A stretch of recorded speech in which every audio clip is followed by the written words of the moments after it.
So you see behind me what we call the VAR hub, which is the operational room where we're going to conduct all the VAR games in the Premier League next season. So we have 7 workstations behind me. At each of those workstations sits the replay operator and the VAR and the assistant VAR, and their job is to monitor the Premier League games as they happen live and be in communication with the referee team and to correct any clear and obvious errors so they can advise the referees in game and we can make better decisions as a result. And what have you discovered from the live trials and how have you changed things based on that? It's been fascinating. We've done lots of change in terms of technology and making sure the whole process is more efficient. But the real learning for the match officials is how to do something that's been different to them. So as a referee, you train for 20, 30 years making decisions on the field of play. Now they've had to learn a skill of making decisions based on replays, asking replay operators the right angle, looking at real time versus slow motion, and they've become very good at doing that over the last 2 years. What's the main thing, trying to cut down the amount of time spent watching replays and to be quicker with decision making? Yeah, and I think that's a common experience for everybody who's implemented VAR. We can all sit here for 2, 3, 4, 5 minutes and go, can I find the perfect decision? But you don't want to stop a Premier League game for that time. You want to do it as quickly as possible.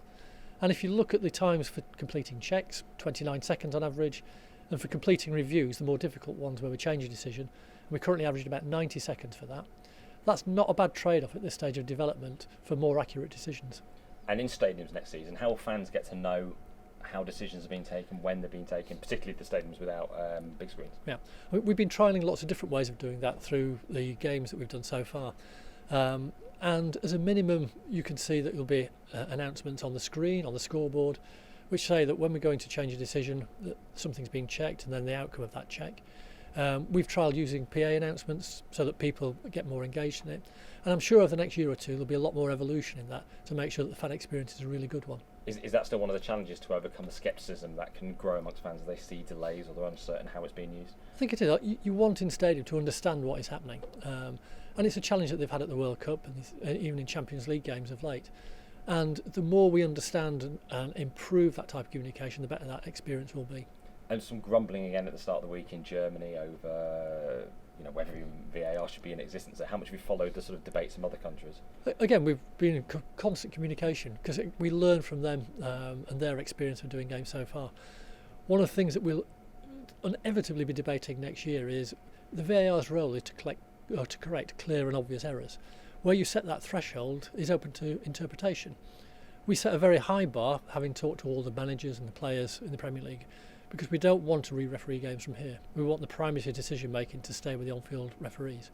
But we know that throughout next season we'll be constantly reviewing where that bar is set, in debate with the Premier League, with the clubs, so that we make sure that what we're doing in here benefits Premier League football. Where is that bar set? How should fans understand when the interventions are made?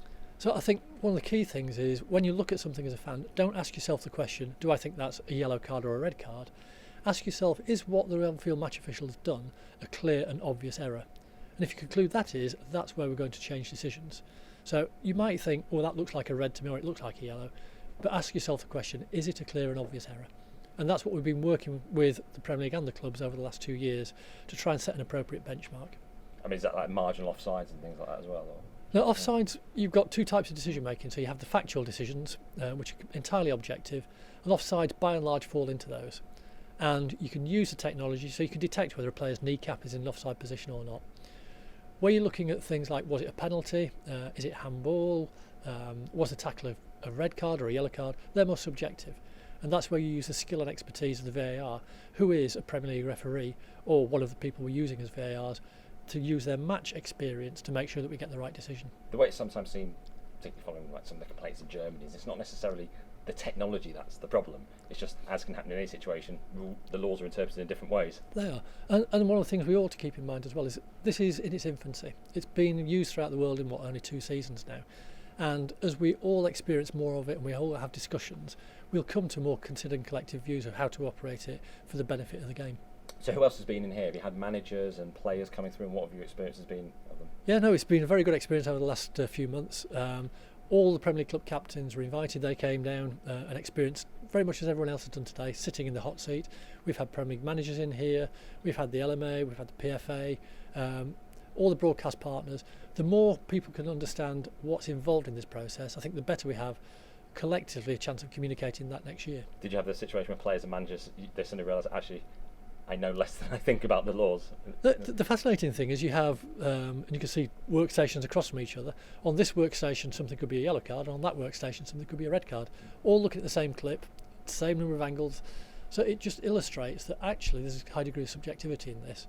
And if we concentrate on looking for the major errors, then we'll be in a better place. Yeah. Finally, I mean, you just touch on how you interpret things in different ways. That potentially be one of the things that confuses people quite often. It's like, well, the Champions League interpret the handball this way, and South America another way, here another way. How much scope is there for that to judge the laws in your own way, and depending on the competition? I mean, the laws of the game are universally applied, but each competition, each country applies them slightly differently to suit the needs of their football.